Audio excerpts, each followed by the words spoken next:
que eu não sei de quem é. Pessoal, quando a gente corrige aqui, né, a prova vem para mim assim, ó, é o número da matrícula da pessoa, né, só, e o e-mail, tá? Então, não sei quem foi que fez, não. Corrige sem saber quem é. Até bom, né, porque não tem problema nenhum, tá? A gente tem o tempo de conclusão de vocês, ver quem foi que fez, quem não fez, tá? Então, tem todas as notas aqui, ó. Eu achei bem... que a maioria tirou nota boa, teve 10, né? Algumas pessoas só tiraram nota um pouco baixa, tá? Mas a gente vai estar aqui para ajustar tudo isso, tá bom? Então, no primeiro tempo aí, pessoal, vamos tentar resolver ela. E no segundo tempo, a gente fazer já um comentáriozinho sobre cálculos farmacêuticos. Pessoal, ó, deixa eu só abrir aqui primeiro. Tem várias coisas, né? Tem bromato, tem tóxico e biologia, né? Aqui a gente teve só uma aula. Então, vamos lá. Essa primeira questão aí, pessoal, bem tranquilona, né? Ela diz assim, ó.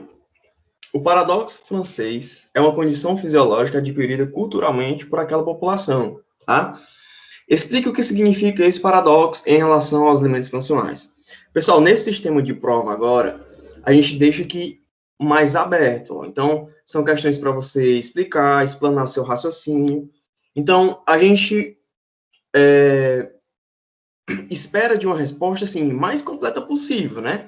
Algumas pessoas escreveram uma frase, tá, e estava certo, mas às vezes escreveu uma frase e não explicou tudo. Então, respondendo a pergunta é o que é importante, tá? Então, nesse caso aí, ó, lembra que a gente falou sobre isso aí, né? Qual foi a aula que a gente falou sobre isso? Foi na primeira aula. Na primeira aula. Foi na aula de bromatologia, ó. Então, vamos abrir aqui a bromatologia para a gente ver essa questão aí. Então, ó, na aula de bromatologia, né, falamos sobre alimentos funcionais, vários tipos de alimentos, e chegamos aí na condição do paradoxo francês, tá? Então, o que era o paradoxo francês? Algumas substâncias, pessoal, elas agem como protetores, tá? Incluindo aqui, ó, o que os franceses tomam. Então, olha só, apesar desse povo ele comer grande quantidade, uma elevada quantidade de gordura, que a gente traduz isso por ácido graxo, lembrando que a gente falou, né, tem ácidos graxos de duas formas. Tem os ácidos graxos que são saturados, a gente pode colocar aqui, ó, ácido graxo saturado, e tem o que a gente chama de insaturado, tá? Vale ressaltar também aqui, pessoal, algumas condiçõezinhas de até conteúdo para vocês.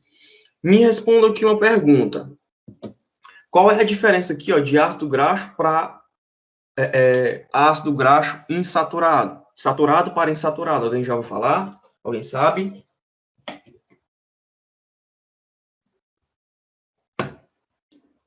Um composto, quando é saturado, pessoal, ó, a cadeia carbônica, ela só tem ligações simples. Olha aqui, ó, ela só tem ligações simples, tá? E um composto, quando ele é dito insaturado, ó, ele tem duplas ligações. Legal? Ó, tem duplas ligações. Opa. Beleza, professor. E o que é que isso quer dizer? Isso quer dizer, pessoal, ó, isso quer dizer, opa, tem 4. Quer dizer que esses compostos, que eles são simplesmente de ligações simples, eles tendem a ser mais o quê? Sólidos. Legal? E os compostos que têm duplas ligações, eles tendem a ser o quê? Líquidos. Então, as gorduras provenientes de gorduras saturadas, elas são o quê? Ó? São sólidas. E das insaturadas, elas tendem a o quê? Ser líquidas, tá? Então, o que é que acontece? Existe um processo chamado de transhidrogenação, que a gente vai transformar um composto que é insaturado em um composto que ó, saturado, tá? Ó, transhidrogenação. É isso que acontece, por exemplo, na bolacha, né? Algumas pessoas chamam de bolacha, outras pessoas chamam de biscoito, ou simplesmente aqui no Ceará a gente chama de recheado, né? Vou comer um recheado. Aquele recheiozinho do recheado ali, ele era um líquido, que ele foi transhidrogenado e se transformou em quê? Em uma gordura sólida.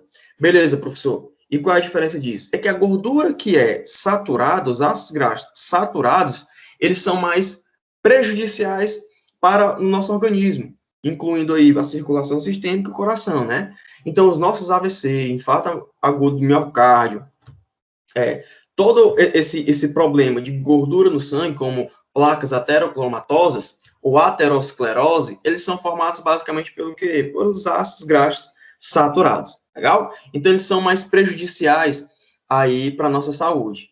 E os ácidos graxos insaturados, onde tem nos líquidos, dá exemplo aí, professor. A gente tem, por exemplo, os azeites, né? Azeite extra virgem, dentre outras substâncias, tá?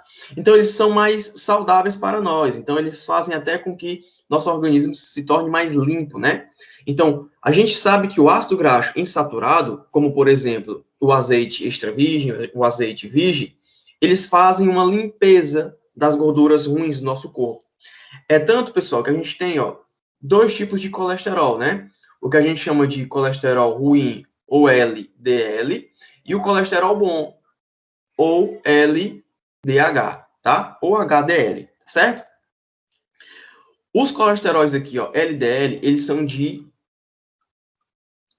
baixa densidade.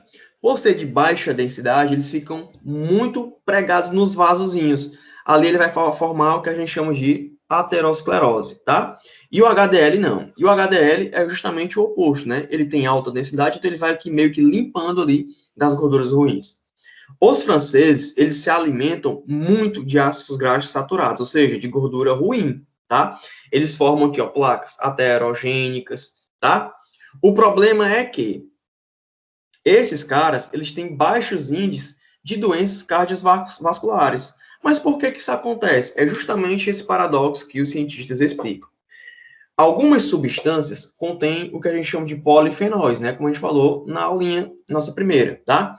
Essas substâncias, pessoas, presentes no vinho, presente na uva, em outros alimentos que são muito saudáveis, você nunca vê um francês fazendo uma carne ou qualquer coisa se não tiver bastante ali azeite de oliva e outras gorduras boas para o organismo. Então, essas substâncias fazem com que sejam minimizados esses efeitos deletérios das gorduras saturadas. Beleza? Tranquilo aí? Precisava falar tudo isso, professor? Não. Só explicar, basicamente, que a alimentação rica em polifenóis, a alimentação rica em antocianinas, a alimentação rica em fitoesteróis, isso vai fazer com que esses alimentos que são mais gordurosos, eles tenham menos efeitos deletérios para o organismo deles, tá? Incluindo os efeitos cardiovasculares. Beleza? Então aí, pessoal, basicamente a resposta dessa primeira questão. Vamos aqui, ó, tomar como exemplo a resposta dessa nossa colega aqui, ó, tá? Ela disse aí, ó, paradoxo francês trata-se de uma contradição entre a altíssima ingestão de gorduras e a baixa incidência de problemas cardiovasculares entre a população desse país, devido ao alto consumo de vinho, produto rico em resveratrol, resveratrol, tá? E comprovado protetor coronariano. Perfeito, né, pessoal? Aí, ó, sintetizou numa frase tudo aí que a gente tinha falado. Poderia ter falado um pouco mais? Poderia, mas aí já poderia ir além, e se falasse a mais, poderia errar, tá? Muitas vezes acontece isso, né? A gente escreve muito, e ali naquela escrita, tipo, você falou 10 linhas, 8 linhas estão completamente perfeitas, e 2 linhas você escreveu lá e deu completamente errado, tá? Então, cuidado com isso, beleza? Tranquilo, alguma dúvida nessa questão aí, pessoal? Eu achei ela bem tranquila, por isso que ela valia aí 10 pontos, tá? De boa aí? Deixa eu só ver se alguém tá falando alguma coisa aqui. Que vocês falem aí, tá, pessoal? Mas parece que eu tô vendo a aula de novo, porque tudo... É, é exatamente isso mesmo, tá? Conseguiu, Luana, aí entrar na aula? Consegui, professor, deu certo. Bom, que hoje eu tô sem aqui o chat, mas eu fico voltando aqui para ver vocês. Tá bom? Vamos aí, ó. Essa segunda questão, o que é que ela nos diz? Ela diz o seguinte: alguns alimentos têm funcionalidades farmacológicas, como, por exemplo, o efeito anti-inflamatório do alho. Qual substância tem o efeito anti-inflamatório no alho e como se processa a formação da substância? Muitas vezes, pessoal, teve a resposta aqui que eu vi, como é que acho que a pessoa entendeu como se processa o alho, né? Tudo bem, às vezes o nervosismo ele atrapalha muito. Às vezes não, sempre o nervosismo vai atrapalhar. Mas a gente que tem que estar habituado a quê? A tipo de seleção, a prova, tá? Eu sei que é difícil, mas manter a calma é sempre importante. Por que é que eu digo isso? Teve gente que escreveu como se processava o alho. Você pica em tantas coisas, coloca no liquidificador, bate, entendeu? E não era essa a pergunta da questão. Então, a gente tem que ter bastante cuidado aí ao ler. Por que é que eu digo isso? Hoje, pessoal, ó, muitos colegas que se formaram, né, comigo e tal, eles estão reclamando que no mercado tá mais complicado você entrar. E realmente tá. Por quê? Olha só, para você ter uma ideia, quando eu me formei em farmácia, né, como farmacêutico, só tinha farmácia ou na UFC ou na Unifor. Ou o cara tinha muita grana para pagar particular, ou quebrava peça de tano ali para passar na UFC, né? Hoje não, já tem muitas faculdades particulares. A gente tem 28 particulares hoje no Ceará. Então, ou seja, né, consecutivamente, a concorrência aumentou. Então, as seleções hoje para essas farmácias tem uma provinha, sempre tem uma seleção com perguntas e respostas. Para não falar o nome de uma vermelhinha aí, fez há uns 3, 4 meses atrás, tá? Uma seleção e teve prova, né? Teve uma provinha de farmacologia e de cálculo farmacêutico. Tá bom? Então aí, pessoal, ó, a gente sempre tem que se habituar a esse tipo de prova. Então, por isso que é importante a gente sempre fazer aqui, tá? Mas olha só, essa aula aí, estava em qual aula? Quem que lembra? Qual era a aula que estava aqui? Bromatologia. Bromato também, né? Então, distribuído aí, nós tínhamos 2 questõezinhas de bromato. Então, aqui, ó, na parte do... lembrando que a gente falou sobre muitos, tá, pessoal? Então, fica para vocês aqui como revisão futura. Esse materialzinho aí está bem completo. Mas, falando especificamente do alho. O alho, ele é muito importante, todo mundo já falou isso, né? A gente vê aí nesses programas onde eles trabalham com alimentação, antigamente tinha na Globo, então tinha sempre um médico, nutricionista lá que falava sobre uma boa alimentação, e realmente ela tem efeito.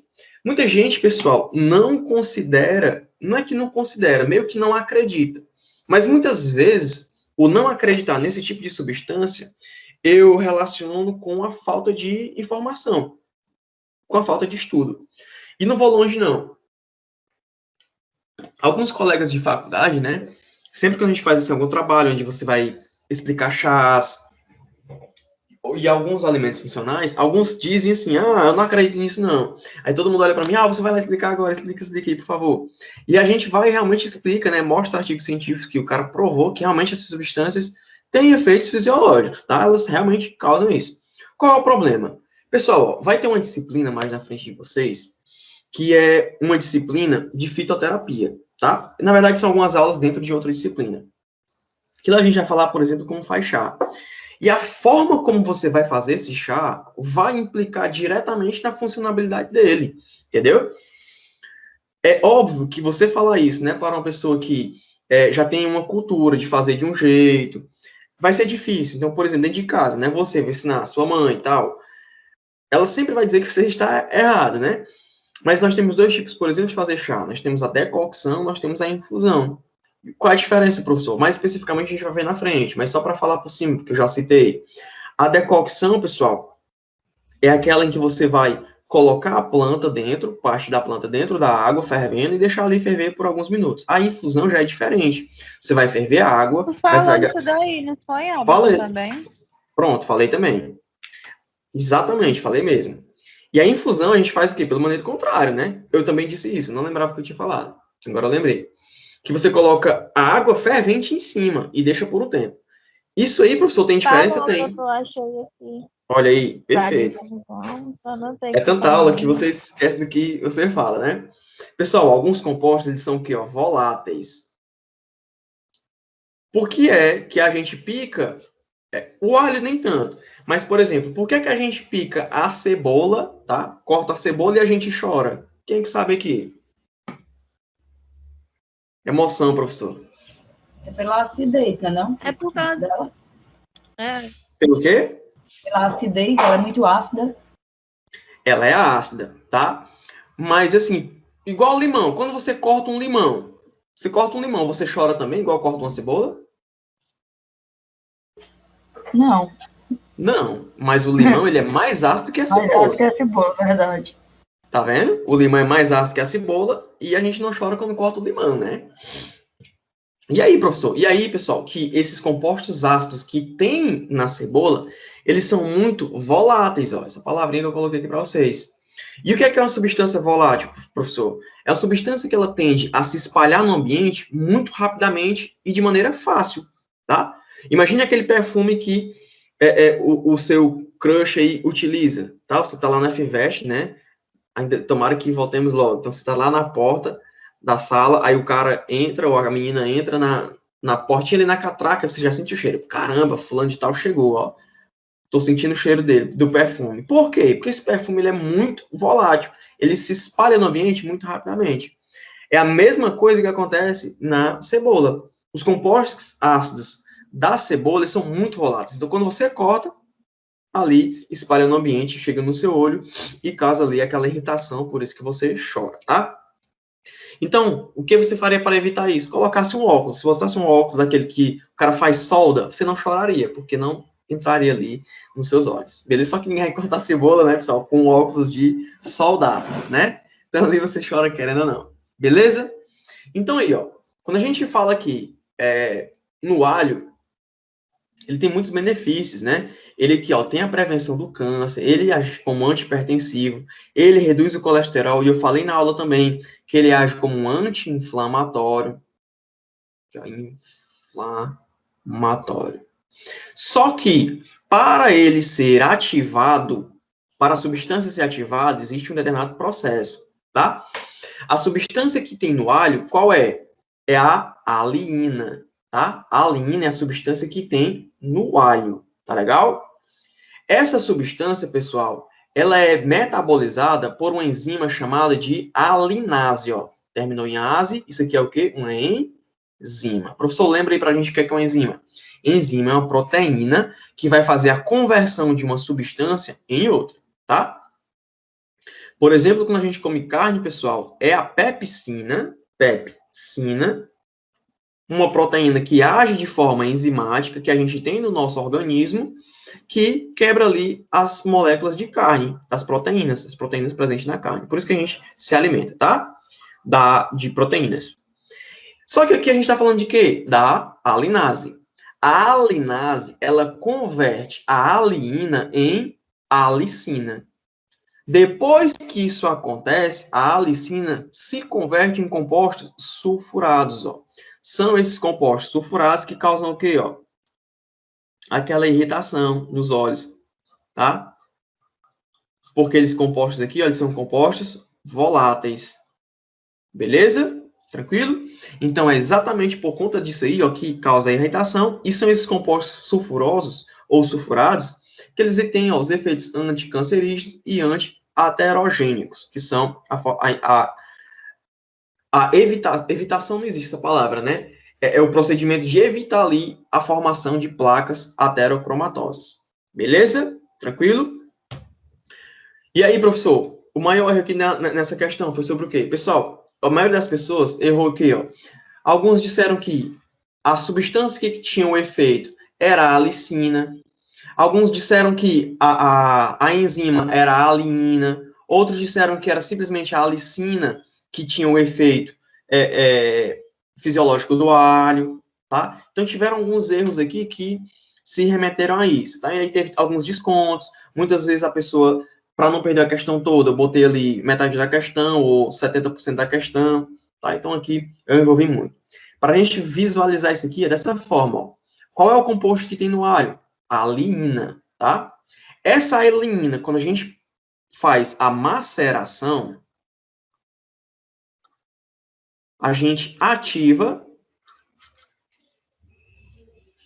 Ficou meio feio. Essa maceração, a gente ativa uma enzima. Essa enzima é chamada de quê? Ó? Alinase, tá? Essa alinease, pessoal, que vai converter aqui, ó, a alinina em alicina, que vai ter ali seu efeito fisiológico. Beleza? Tranquilo? Algum dúvida nessa aí, pessoal? Ei, Albert, Oi. qual foi a questão que tu acha que mais teve erro? A gente vai já olhar isso aí, porque tem como ver aqui, tá? Deixa eu ver aqui, ó. Deixa eu ver aqui. Tem. Vou já olhar aqui, tá? Mas eu vou dizer aqui, mais acertaram, aqui menos acertaram. Por exemplo, aqui, ó. Essa do paradoxo francês, ó. 6,9 de 10 pessoas acertaram, tá? Quer dizer, de 10 pontos, 6,9 acertaram. Aí a de 15, essa é a segunda, que é a que a gente está falando agora, a maioria que ficou entre 10 pontos e 15 pontos, tá? Então, a maioria acertou, porcentagem grande. Então, vou de questão em questão e vou mostrando, tá bom?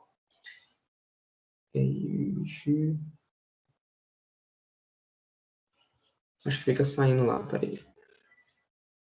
Eu vou mostrar no final aqui tudo, tá bom? Então, ó, essa aqui, ó. Qual foi que responderam aqui? Para não ficar mostrando de todo mundo, né?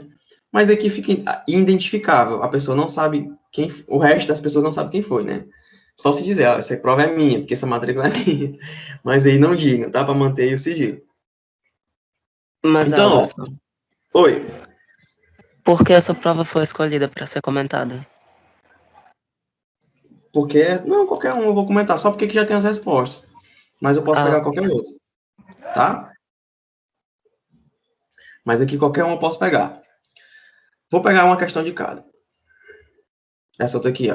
Mas, Essa aqui professor, mas isso é besteira. Quem que vai ligar? Porque todo mundo tira nota baixa, todo mundo tira nota alta. Ninguém sabe nem quem é quem. Só pode usar uma prova só. Isso é besteira. eu vou pegar cada um aqui, porque nem acho mesmo. Essa aqui, pegar essa outra aqui, ó. Peguei cada prova aqui, eu vou pegar uma questão, tá bom? Então, essa aqui, ó. O que foi que você escreveu? Ó? O alho possui proteína chamada alinina, beleza? Quando se amassa, pica ou macera, o alho ou uma enzima, que esqueci a palavra possui, né? Mas não tem problema. Possui uma enzima chamada alinase, que transforma a alinina em alicina. Perfeito. Essa substância tem ação hipotensora, diminuição da pressão, colesterol e na prevenção do câncer de estômago. Perfeito, né, pessoal? Aqui não tem o que ser diferente do que eu falei na questão passada, na explicação passada. Beleza? Tranquilo? Alguma questão, alguma dúvida nessa questão, pessoal?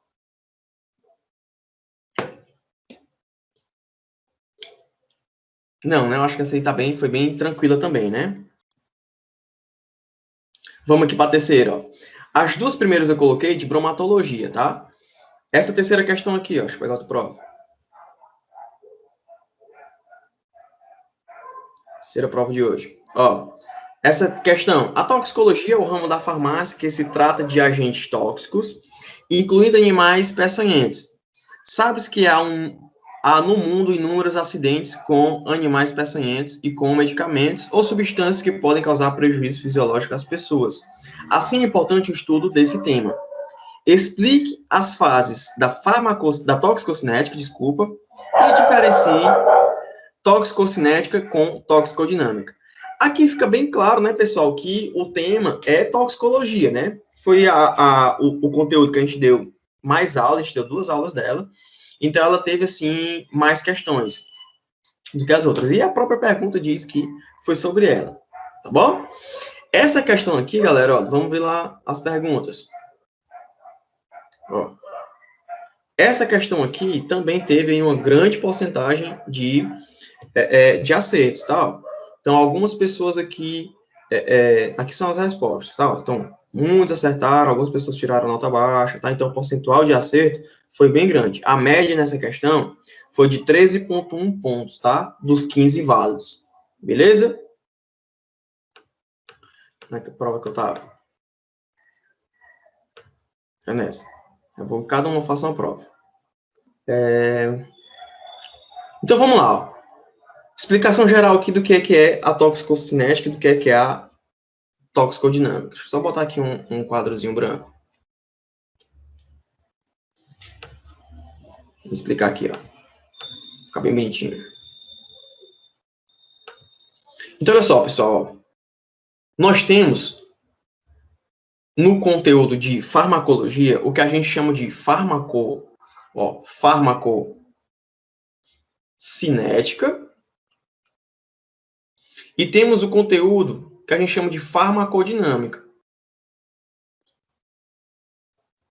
Professor, mas não foi farmacodinâmica, pronto. Não foi farmacologia, a prova foi toxicologia. É porque, pessoal, Deus é tão bom conosco, né, que ele fez com que os mesmos conceitos da farmacocinética sejam aplicados na toxicocinética E, ó, na toxicodinâmica. Só que quando a gente fala em farmacocinética, a gente fala o quê? De medicamentos de forma geral. E quando a gente fala em toxicocinética, estamos falando de quê? De agentes tóxicos, tá? Então, são todos os compostos que são tóxicos. Então, eles vão seguir no mesmo princípio. Existem algumas semelhanças e algumas características de cada um deles, ó. Quando a gente fala em toxicocinética,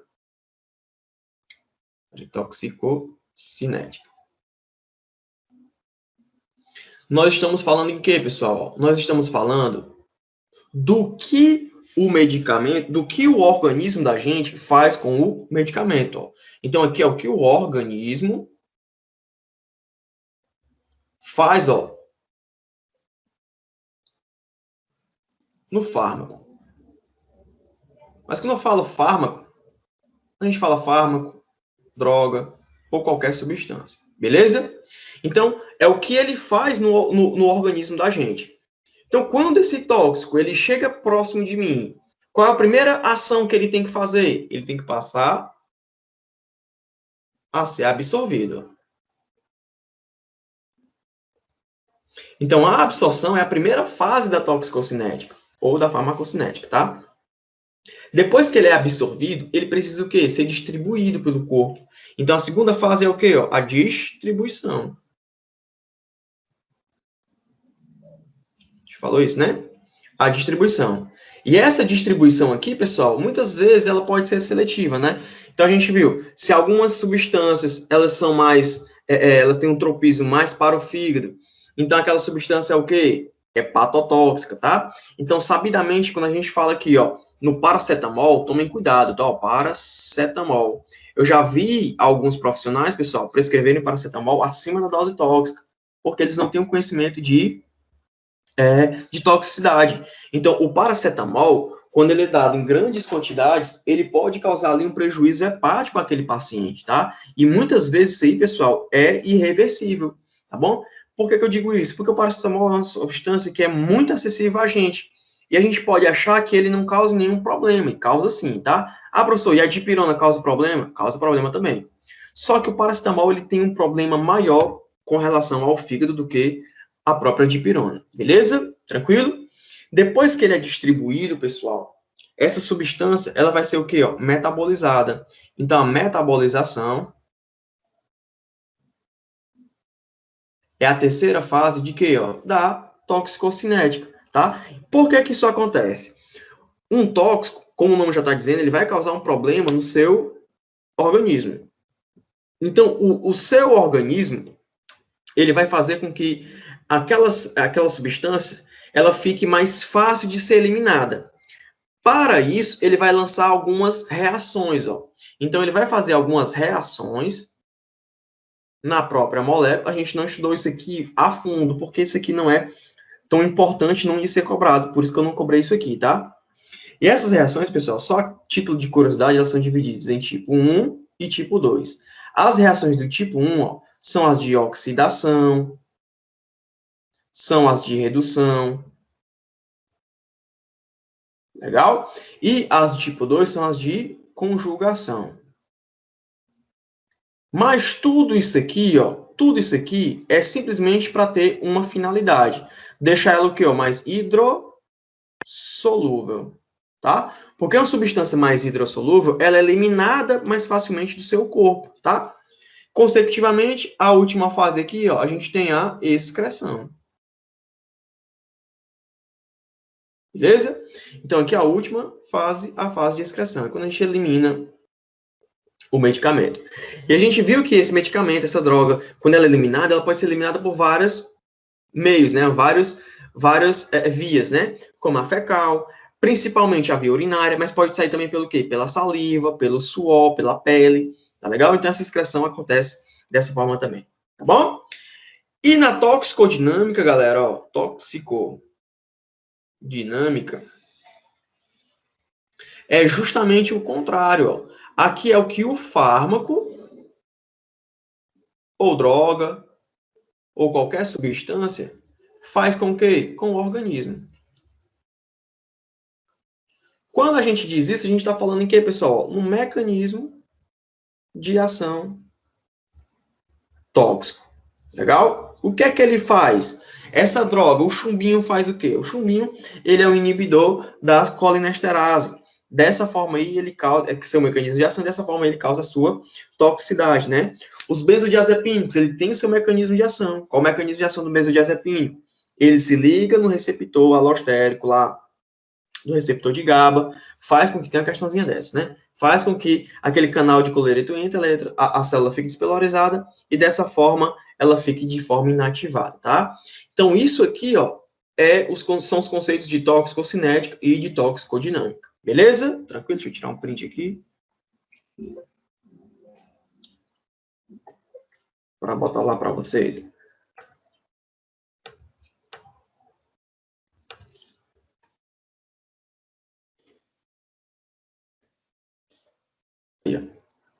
Foi, chegou.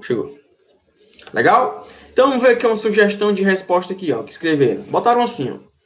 Toxicocinética diz respeito a como o corpo processa a substância tóxica, ou o que o corpo faz com a substância. Perfeito, tá? Você percebe aqui, ó, que é meio que de uma forma coloquial, mas está correto, tá? Então, vale também. Já a toxicodinâmica é como a substância age sobre o corpo, ou seja, qual o seu mecanismo de ação? Legal. A primeira fase da toxicocinética é a absorção da substância pelo corpo, que pode ocorrer pela via oral, através da ingesta, pelo contato com mucosas, pelas vias respiratórias e etc. Pode ser outras vias também, tá? Após a absorção, ocorre a distribuição da substância tóxica pelo corpo. Dependendo de suas características químicas, a concentração pode ser mais alta em alguns órgãos do que em outros.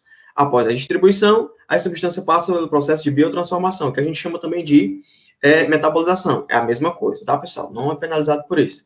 Que são modificações químicas que ocorrem, que podem alterar a atividade da substância e suas características químicas e facilitar a sua eliminação pelo corpo. Perfeitamente, tá? Por fim, ocorre a excreção da substância, que pode ser através da urina, fezes, suor, assim como falei anteriormente. Beleza, galera? Então, completinho aqui, ó, a questão para a gente visualizar, tá? Vamos pegar essa outra aqui, ó.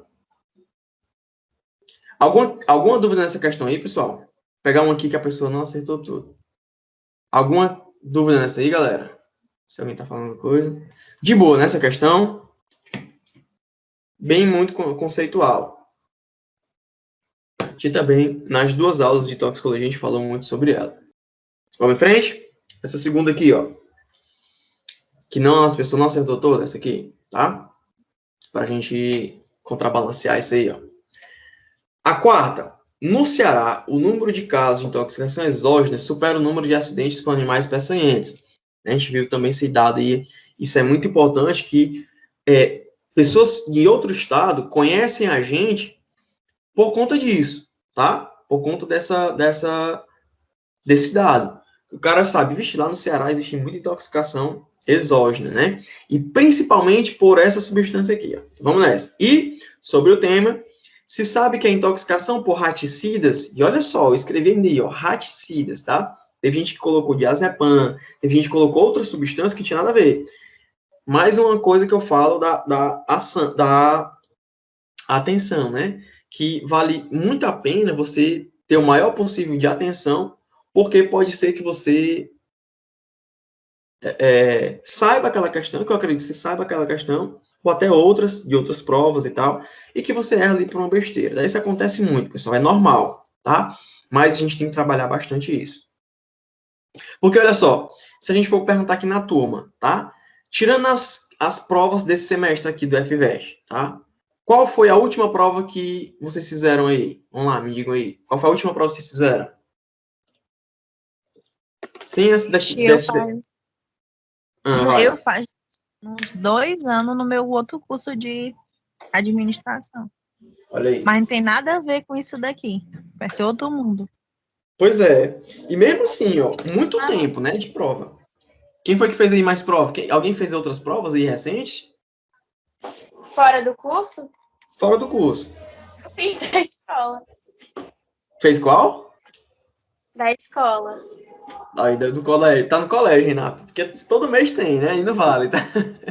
Mas aí, ó, tem muita gente aqui que, né, já saiu do colégio e tal, e faz prova há 5 anos atrás. Não sei quanto tempo atrás. Tem gente que fez Enem, algumas pessoas falaram comigo lá no inbox. Respondi todas, quem não estou respondendo ainda, tá? Fizeram vestibular ou outras seleções, concurso, E demora muito, né, para fazer. Então, pessoal, resolver questão, fazer prova, teria que ser assim, uma coisa muito habitual da gente. Para ser simplesmente assim, como tomar banho. Vou tomar um banho, fazer um simuladozinho ali de 10 questões, não precisa ser muito, não. Porque quando você está no começo, realmente é desgastante. Caramba, você faz 5 questões, você quer ver um monstro, mas não quer ver aquele ali de novo, né? Eu, pessoal, sou assim até hoje. Eu estudo um pouquinho, 5 minutos. Estou fazendo em 5 minutos. Aí abro aqui e vou ver Big Brother. Mas aí eu passo meia hora lá no Big Brother. Eu vou estudar aqui mais 5, 10 minutos. Vou lá para o Instagram e passo mais meia hora no Instagram. É dessa forma, entendeu? Realmente, ainda mais hoje, a gente dentro de casa é complicado com a roma de coisas que a gente tem para fazer dentro de casa, tá? Então, o lockdown, ele realmente, ele acaba com essa nossa rotina de ter que fazer uma coisa assim, estudando, tá? Mas a gente tem que trazer isso aí como rotina pra gente, beleza? Então, aí, ó, continuando essa questão, tá? Então, ele perguntava, imagine que você trabalha lá no CEATOX, Centro de Intoxicação do JF, e recebe um paciente com os seguintes sintomas, ó. Fasciculações, sudorese, vômito, incontinência fecal e urinária, aumento das secreções brônquicas e miose. Desculpa. Pelo histórico, sabe-se da ingesta de algumas substâncias. Sabe que o cara ingeriu alguma substância. Também não disse aí, né? Falei de raticida. Acho que eu indiquei a resposta da pessoa, né? Depois que eu percebi que eu direcionei a resposta. Mas vamos lá. Qual substância está mais relacionada com os efeitos e quais condutas deveriam ser tomadas na emergência do hospital? Pessoal, ó, tiveram 2 respostas aqui que eu considerei corretas, tá? Apesar de eu ter colocado a palavra raticida, eu não disse que a intoxicação era por raticida, só indiquei assim, ó, pode ser um raticida, para facilitar para você. Mas quem, por exemplo, respondeu organofosforados, pesticidas, vale também. Mas por que vale também isso aqui, professor? Aí a gente vai para a aulinha de toxicologia, né? Peraí. Deixa eu abrir ela aqui. Deixa eu botar aqui, ó. Nem mostrei, né, pessoal? Mas tem aqui, tá? Aquela parte da toxicocinética, então tudo aqui, certo? A distribuição, a biotransformação, tá? Tudo isso aqui, né? Mostrei para vocês, toxicodinâmica, é o mecanismo de ação. Então, sempre como eu falei para vocês, as provas, pessoal, elas estão dentro sempre das nossas aulas, tá? É bem verdade que a gente sempre recomenda para o aluno pesquisar outras fontes, tá? Assistir outras videoaulas pode ser interessante também, mas se bem que a nossa é bem completa, mas ler no livro, pesquisar outras fontes de pesquisa. Mas as nossas, elas são sempre bem completas, tá ok? Então, olha só, o efeito é justamente esse aqui, ó, porque é o mesmo. O organofosforado, por exemplo, o que é que ele vai fazer? Ó? Ele vai bloquear essas enzimas, a acetilcolinesterase e a butiricolinesterase. Dessa forma, vai ter o acúmulo de acetilcolina na fenda sináptica. E é essa acetilcolina que tem o efeito, tá? Então, acontece isso no organofosforado e também acontece onde, ó? Deixa eu passar aqui. No carbamato, no nosso chumbinho, ó, toxicodinâmico, mecanismo de ação, atividade ali, inibição da colinesterase. Então, ele age da mesma forma, o chumbinho ou o pesticida. Caramba, professor, então quer dizer que um chumbinho lá que eu compro para matar o rato, ele tem mesmo o efeito desse pesticida, o mesmo efeito, tá? Ele causa o mesmo problema. O que a gente tem aqui, ó, e outro erro também lá, pessoal, foi que a pessoa confundiu com isso aqui, ó, com raticida cumarínico. E qual é a inibição do cumarínico? Ó? Lembra que quando eu falei do cumarínico, a gente falou em coagulação, distúrbio de coagulação. E em nenhum momento a questão lá, ó, cadê a questão? Em nenhum momento lá a questão falou sobre distúrbio de coagulação. Olha aqui quais foram os sintomas que ele teve, ó. Tá, ó, todos esses sintomas aqui, ó. Certo? E aqui não tinha envolvido nada com sangue. Então você poderia eliminar o cumarínico, né, o raticida, tá? Então não era ele. Então, realmente, quem escreveu carbamato, quem escreveu chumbinho, quem escreveu organofosforado, eu considerei isso como correto. Legal? Tranquilo, tem mais para facilitar para vocês. Beleza, professor. Em relação aos sintomas, ó. Vou mostrar aqui, opa. Tem aqui também, pessoal, a partezinha dos sintomas, ó. tá? Aqui nos sintomas, ó, você verifica tudo que tá lá, ó. Mas eu quero que vocês tenham uma noção do que significa aqui cada um desses sintomas. Primeiro aqui, ó, quem é que pode me dizer aí, pessoal, o que são fasciculações, ó? O que são fasciculações?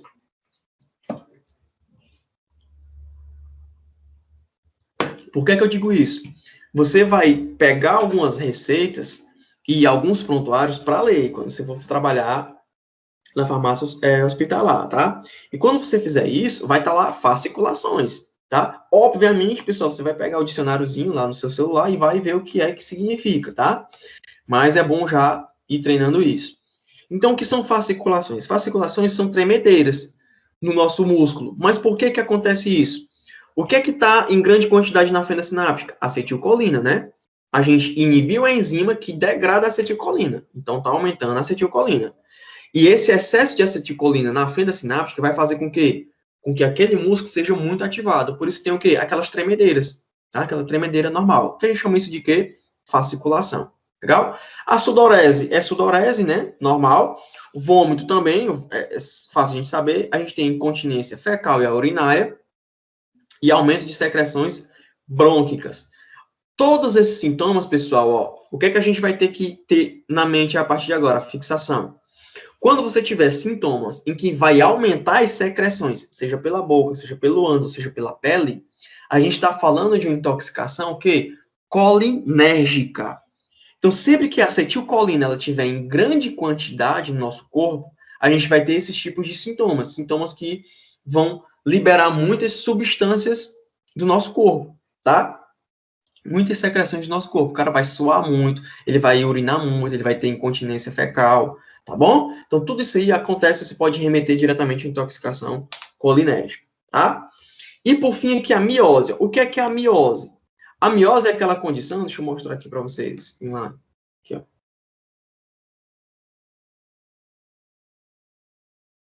Esse aqui. Aqui, ó, pronto. Miose, pessoal, olha aqui a pegadinhazinha, ó. São pupilas, olha aqui, ó, miose, ó. O que é a miose, ó? Pupilas pontiformes sem reação. Quando a gente tem aqui um olho, ó, deixa eu desenhar aqui um olho, ver se dá para ficar bonitinho, ó. Ficou horrível. Deixa eu desenhar aqui para ver se fica legal. Pessoal, eu adoraria saber desenhar, mas eu não sei, tá? Então aqui, ó, imagine que isso aqui é um olho, ó. Tá? Aí o olho a gente tem aquela bolinha, né? Aqui, ó. Tem uma bola grande e tem a bola pequenininha aqui, ó. Né? Tem a bola grande, ó. Tem a bolinha pequenininha aqui, ó. O que é a miose? A miose, pessoal, opa. A miose, ó, vamos botar aqui. A miose é quando essa bolinha do meio, a sua pupila, que a gente chama, ela fica pontiforme, ó. Pontiforme. Isso aqui é miose, tá? Miose. E a miose acontece com o quê? Com intoxicações colinérgicas. Tá? Intoxicações, ó, colinérgicas. Aí a gente vai ter o quê? O tipo de pupila pontiforme. Ela não tem reação. E o contrário acontece também. Imagina que o cara foi pra balada, ele utilizou algumas drogas, tá? Cocaína, tá? DMMA, metanfetamina. Essas substâncias, pessoal, femproporex, aquela droguinha que o pessoal utiliza para emagrecer, tá? Que é o famoso desobese, ou que a galera chama de rebite, tá? Essas substâncias, elas causam o contrário, ó. Aquela bolinha do olho, ela fica o quê, ó? Bem grandona. Nesse caso aqui, a gente chama de midríase.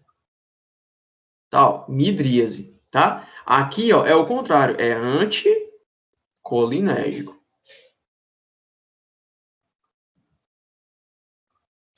Beleza? Tranquilo? Então, miose, pontiforme, midríase, olhozão arregalado. Beleza, pessoal? Tranquilo? Muitas vezes a gente verifica só esse sintoma no paciente e a gente já se induz para uma resposta. Você chega, como é que você vai saber? Ó? Você vai pegar uma lanternazinha, tá? Você vai pegar uma lanternazinha e vai pro espelho. Você vai pegar a lanterna e vai pro espelho, tá? Vocês não estão me vendo porque eu estou compartilhando a minha tela, né? Mas tudo bem. Vocês vão no espelho, tá? Aí, no espelho, com a lanternazinha, você vai jogar no seu olho a lanterna. Você vai jogar a lanterna e tirar a lanterna. Coloca a lanterna e tira a lanterna. você vai ver que a sua pupila ela vai aumentar, vai diminuir, vai aumentar, vai diminuir. E isso é o normal. Quando você joga luz na pupila, ela diminui. Por quê? Porque vai evitar que entre mais luz lá dentro e prejudique ali a sua visão, né? É por isso que quando a gente está no sol, tá muito iluminado, nossa pupila fica bem pequenininha. E em ambiente escuro, ela aumenta. Professor, se eu fizer isso e a minha pupila não dilatar e voltar, não se mexer, será que eu estou com problema? Você está com problema seríssimo. Corra para o hospital, tá? Mas com certeza ela vai mexer. Beleza, galera? Tranquilo? Vamos ler essa resposta aqui dessa pessoa aqui, identificar o que seriam os possíveis erros. A gente tem aqui, acredito que seja chumbinho. Ok, tá? Fazer a lavagem gástrica, passar a sonda, usar o soro para limpar o veneno do corpo, fazer carvão ativado. Remédios mais rápidos contra a hemorragia. O carvão vai limpar o que ainda está no estômago. Não administra coisas oleosas, nem tipo de leite, eliminar obstruções mecânicas. Não pode fazer massagem, não. Pessoal, ó, aqui perfeitamente a pessoa acertou, né, qual é a substância. Mas a conduta, ela está incorreta, tá? Quando uma pessoa, ela se intoxica por um chumbinho de forma acidental ou de forma premeditada, né, quando ela atenta contra a própria vida, e vale aqui um adendo, pessoal, que às vezes a gente pensa que não, mas vamos supor o seguinte, se você tem um amigo, certo? E esse seu amigo, ele quer se suicidar, só que ele não sabe como, e você ali dá uma ajuda a ele, tá? Fornecendo chumbinho para ele e ele toma. Caso ele venha a óbito, você responde criminalmente também, tá, pessoal? Então aí, ó, você a mesma pena, uma pena muito parecida como se fosse de homicídio mesmo, tá?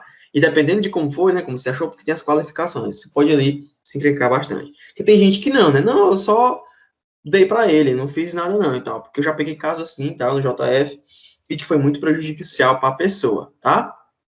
Além disso, saber que uma pessoa está fazendo e não fazer nada para evitar, também você pode responder por conta disso, tá, pessoal? Então, realmente bastante complicado, não é isso? Mas qual é a conduta, professor? Imagine que a pessoa tomou, acidentalmente ou não, tá?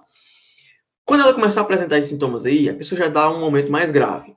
Mas, a partir do momento que ela chega lá no IJF, né, na emergência, a gente tem isso também nos nossos slides lá, tá? Tudo aqui de conduta, tá, pessoal? Deixa eu botar aqui para vocês. Então, tudo aqui de conduta, tem sempre os tratamentos de cada um deles, ó. Então, os tratamentos, tá? Então, ó, deixa eu botar aqui, primeiro socorros, tudo isso aqui a gente pode fazer. Algumas pessoas, né, pegaram essa parte dos primeiros socorros, ó, e colocaram lá. Mas aqui, o que era? Por conta do chumbinho, né, seria uma resposta diferente. Mas vamos ler aqui, ó. Mas como seria? Imagina a pessoa chegou com chumbinho. Professor, o que é que a gente vai fazer com ela?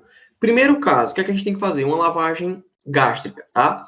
Como é que vem prescrito? Lavagem gástrica. O que é isso, pessoal?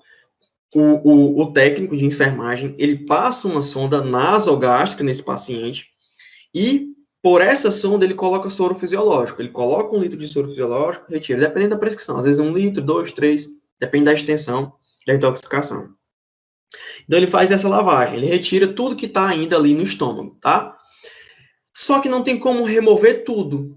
Aí, o que é que se faz? A prescrição de carvão ativado. Esse carvão ativado, ele vai adsorver, lembra que eu disse para vocês a diferença de adsorção para absorção, são coisas diferentes, tá?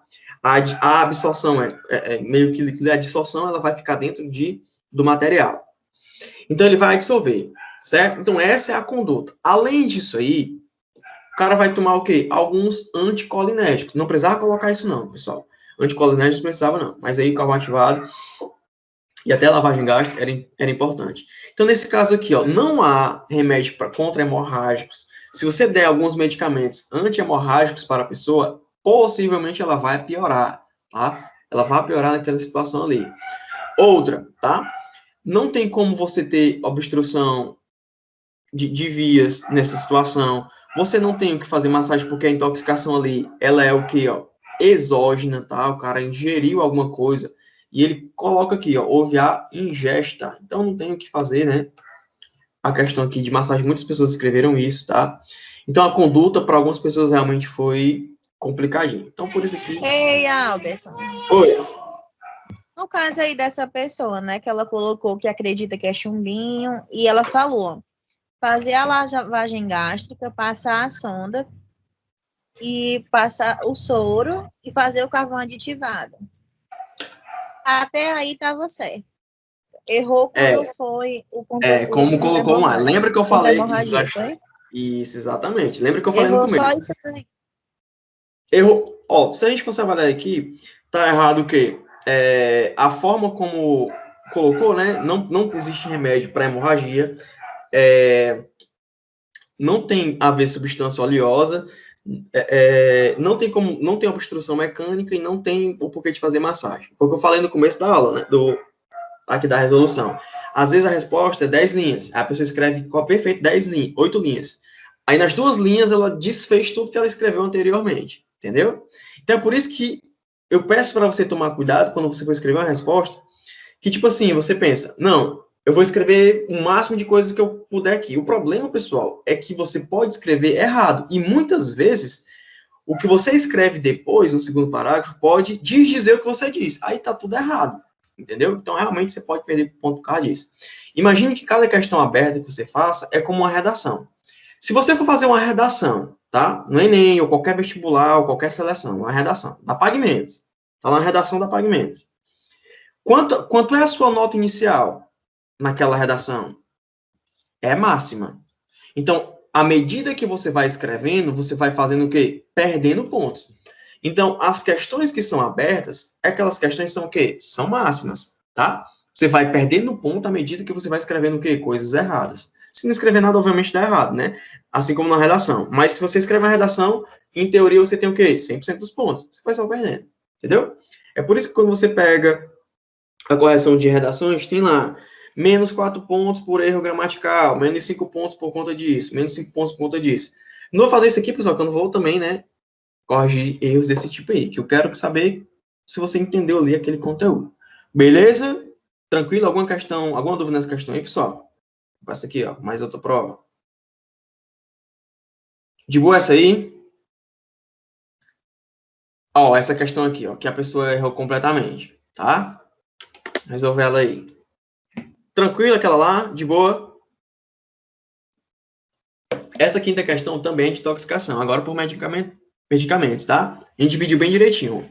Na prova de toxicologia, a gente botou uma sobre os conceitos gerais de toxicocinética e toxicodinâmica, uma questão de venenos e a outra questão de medicamentos, tá? Vixe, professor, faltou a questão aí de animais peçonhentos. Faltou porque só podia botar 7 questões, né? Se eu pudesse botar mais, tinha botado mais.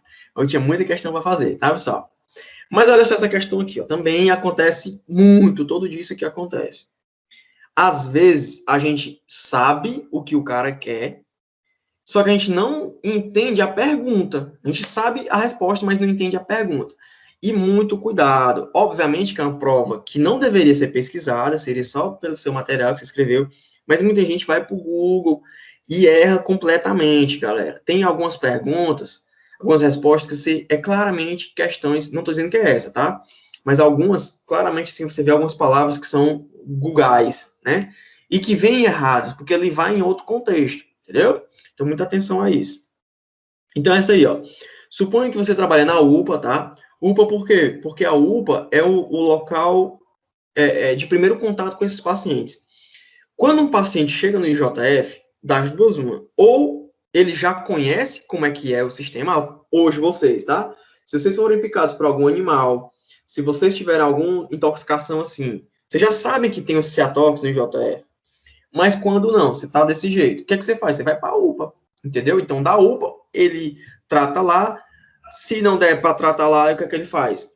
Transfere para o JF. Como a gente recebe muitos pacientes assim. Ou, muitas vezes, o JF está lotado e o médico da UPA liga para o Ciatox, e o Ciatox passa a conduta para o médico lá na UPA. Aí ele faz o tratamento na UPA também, tá? Na UPA também tem unidade de tratamento intensivo, certo?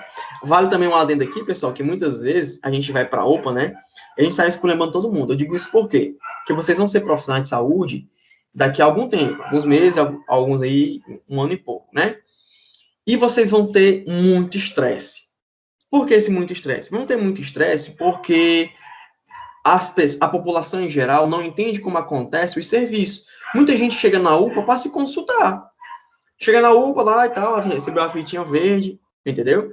Foi para a UPA. Chegou lá no médico, doutor, eu queria saber aqui, vai fazer uma consulta. A UPA, ela não é para ser feita consulta. Ela é uma unidade o quê? De emergência, de urgência e de emergência. Então, você vai lá quando está sentindo dores, quando está sentindo febre, quando está muito mal, entendeu? Naquele momento. E ele vai fazer isso para tentar salvaguardar aquele seu mal-estar momentâneo, entendeu? E a posteriori você vai fazer ali tratamento e acompanhamento médico, entendeu? Então, muitas pessoas vão chegar para vocês e vão lhe esculhambar mesmo. Você não trabalha direito e tal. Por conta disso, por falta de conhecimento. E aí, professor, qual seria a via correta? Postinho, né? Então, todas aquelas escalas. É a unidade primária, unidade secundária, unidade terciária, unidade quaternária, que a gente vai estudar isso onde? Na farmácia hospitalar, que é a segunda disciplina, terceira, tá? Depois da de cálculo farmacêutico. Beleza? Tranquilo? Então, percebe, pessoal, ó, que os conhecimentos dos conteúdos, eles vão se fechando e no final você entende, então agora. Isso é tão importante, ó, que ontem de manhã, uma aluna minha da faculdade, né, de farmácia, ela tá fazendo várias disciplinas e tá fazendo uma disciplina comigo. Aí ela, vixe, professor, agora faz sentido porque que a gente viu isso na disciplina tal, na disciplina tal, na disciplina tal. E tudo vai se convergindo para você formar se formar como profissional. Legal? Dito isso, galera, ó, vamos continuar essa questão aí. Receba um paciente, ó, com intoxicação exógena, tá? E ele disse, pela ingestão de 30 comprimidos de diazepam. O cara pegou uma cartela todinha, uma caixa aí, tomou todinho de uma vez, pá. Tá? E aí, professor, o que é que isso aí pode acontecer? O cara morre? Não morre? Tudo depende, pessoal. Não tem como dizer assim, ó. Tem gente que toma 5 comprimidos de diazepam, coma, morte. Tem gente que toma 30 e sobrevive normal. Tem gente que só dorme 2, 3 dias. Então, depende muito de pessoa a pessoa. É o que a gente chama de reação idiosincrática, que depende da individualidade de cada indivíduo. Tá bom? Então, o que é que se espera para aí? Ó? Qual é a pergunta que ele fez? A pergunta dele, pessoal, é essa aqui, ó. Opa. Explique... Cadê? Dá para colocar aqui, não? Explique o mecanismo de ação do diazepam, tá? Explica o mecanismo de ação do diazepam. Muitas pessoas escreveram o quê? Escreveram os sintomas. Muitas pessoas escreveram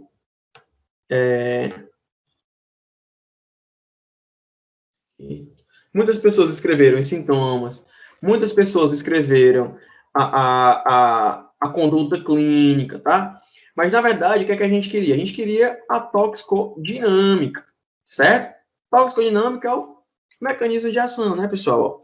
O que é que ele faz? A gente tem nossos receptores, tá? Que receptores são esses? Ó? Os receptores de GABA, tá? Lembra que eu falei para vocês que nós temos dois compostos no nosso organismo. Um deles é o GABA. E o outro quem é, pessoal? Ó, ácido glutâmico. Ou simplesmente, como eu falei para vocês, né? Glutamato. Glutamato. O GABA, ele é aquele neurotransmissor que, ó, inibitório. Então, ele faz com que aquela célula fique o quê? Desativada. Enquanto o glutamato, ó, ele é excitatório. Ele ativa a célula, tá? Então, um desativa e o outro ativa. Sempre é assim, é igual a linguagem de computador, nosso corpo. Uma coisa ativa, a outra desativa. E esse equilíbrio faz com que a gente tenha nossas funções vitais. Tá legal? O que é que acontece aqui, ó? A gente tem aqui, pessoal, ó. Deixa eu botar aqui, ó. Tá aqui a toxicodinâmica. Opa, saí sem querer. Deixa eu botar aqui no receptorzinho aqui. Esse aqui é lindo. Ó. Nós temos nosso diazepínico aqui, que pode ser representado pelo diazepam. Tá? Então, olha só. O que é que acontece, tá? Esse receptorzinho aqui, ó, que é um canal de cloreto, ó. Cloreto, tinha um canal de cloreto, tá? Que é o receptor do GABA. Quando o benzodiazepínico, ó, o diazepam, ele se liga aqui ao seu receptor alostérico, e o GABA se liga ao mesmo tempo, o que acontece com esse receptor? Ele se abre. Quando ele abre, passa o que aqui, pessoal? Ó, cloreto. Tá? E isso faz com que a célula fique o quê? Ó, inibida. Ela fica despolarizada e fica o quê? Inibida. Tranquilo? Então, qual é o mecanismo de ação, ó, do dos benzodiazepínicos em geral, incluindo o diazepam. A gente falou do diazepam, mas lembra ó, que tem aqui muitos benzodiazepínicos. Medazepam, clordiazepam, lorazepam, triazolam, prazolam, midazolam, clonazepam, muitos anos, tá? E todos eles são da classe o quê? Benzodiazepínicos. E todos eles têm que mecanismo de ação? Opa, passei. Aqui, ó. Qual é? É a ação, a ligação no receptor alostérico do receptor GABA, que quando o receptor GABA se liga nesse receptor, abre-se o canal de cloreto, o cloreto entra na célula, despolarizando ela e tornando ela o quê? Tornando ela inativada, tá? Tornando ela o quê, ó? Inibida. Beleza? Então, esse era o mecanismo de ação do fármaco. Algumas pessoas erraram porque escreveram o quê? Escreveram os sinais e sintomas. Uma pessoa intoxicada com diazepam, com benzodiazepínico, vai ter tal tipo de reação, vai ter problemas psiquiátricos. Então, isso aí não é o mecanismo de ação dessa substância. Beleza, galera? Tranquilo? Vamos para outra prova aqui. Alguma dúvida nessa questão aí?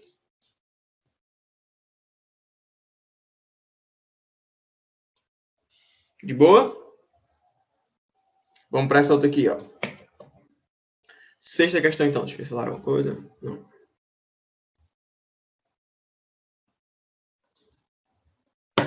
Para a sexta. A sexta questão, né, pessoal? A de micologia. Deixa eu até abrir ela. Não precisa abrir, não. Pois eu abro. Olha só. Muitas pessoas, às vezes, uma resposta, ela dá 10 linhas e tá errada. Uma pessoa escreve 2 linhas e tá certo. Uma escreve 1 linha e tá certo. Às vezes, o contrário também acontece. Por quê? Porque a gente tem que explicar a resposta. Tem que dizer a resposta, tá? Então, vamos aí, ó. O que é que dizia essa questão aqui, ó? Contextualizada, né?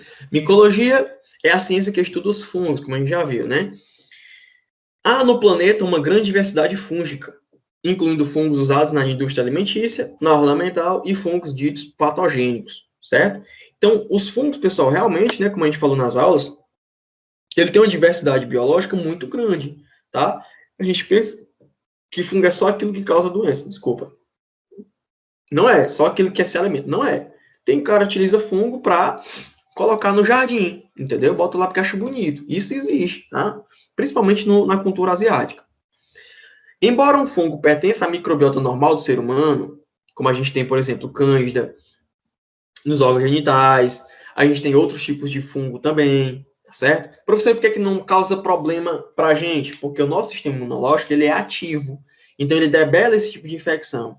É por isso, pessoal, que a gente não pode tomar antibióticos de forma indiscriminada. Quando a gente toma um antibiótico de largo espectro, você está com uma infecçãozinha na garganta, que melhoraria com nimesulida, um anti-inflamatório, tá? O que é que você toma? Não, eu vou tomar logo 3 dias de azitromicina. Você toma azitromicina, fica bem, tá? Porque ele mata todos os micro-organismos ali da garganta, mas mata também todo a sua microbiota intestinal. Aí você vai seguir dali o quê? Com a diarreia. Naquela região que tinha um micro-organismo que era da sua microbiota normal e ele morreu, vai chegar um micro-organismo patogênico, vai se reproduzir e vai causar em você o quê? Uma doença. Entendeu? Então é por isso que não pode. Isso dos males o menor, porque o dos males o maior, você está gerando o que ali? Resistência àquele antimicrobiano.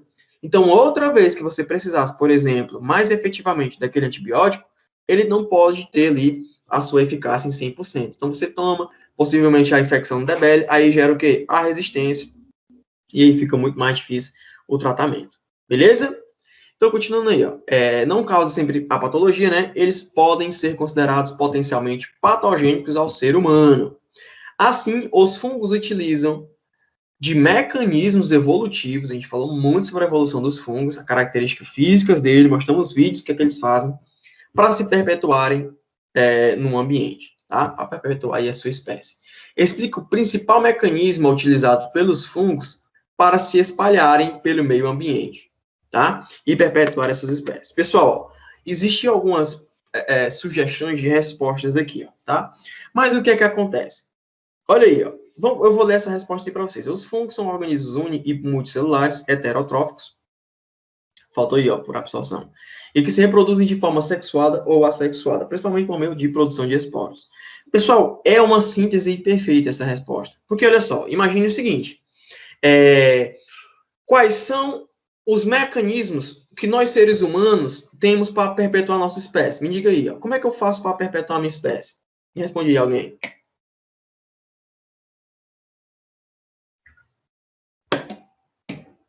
Quero criar vários Albertsonzinhos. Como é que eu tenho que fazer isso? Como é, pessoal? Produzir uns Albertsonzinhos, umas Albertsonzinhas. Como é que eu faço isso? Não é possível. Ninguém tem que responder, senão a gente não vai passar daqui, não.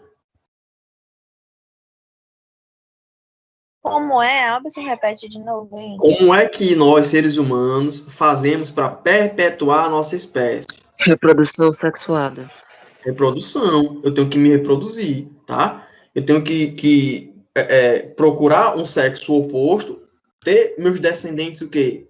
Férteis. E esses descendentes, eles têm que ser o quê? Férteis. Só assim, evolutivamente, eu deixo o meu código genético no futuro, entendeu? É por isso, pessoal, que se a gente pegar, por exemplo, um lobo, tá? E cruzar ele com um cachorro, vai produzir um descendente? Vai nascer alguma coisa lá. Só que essa alguma coisa não tem a capacidade de quê? De se reproduzir. Então ele não é um descendente o quê? Fértil. Então ele não perpetua a sua espécie fazendo relação sexual, não. Tem reprodução mesmo, reprodução sexuada com um indivíduo de uma espécie o quê? Diferente. Entendeu? E de sexo diferente, né? Então o que acontece? Imagine se eu pudesse me reproduzir de forma assexuada, se eu não precisasse, por exemplo, de uma mulher para deixar meu código genético aí para a eternidade. E seria bom ou não para perpetuar minha espécie? Seria excelente, né? Não preciso de ninguém, simplesmente eu faço divisões mitóticas e vou ali me reproduzindo. Então, essa é uma característica muito importante, a reprodução o quê? Do tipo assexuada. E outra muito importante é de forma ambiental. Por que é que eu não tenho a garantia de viver o quê? De 150, 200 anos. Por que é que eu não posso viver 200 anos, pessoal? Hoje em dia a expectativa de vida diminuiu bastante, né? Por que é que eu não consigo viver? Quem poderia me dar alguns exemplos aí?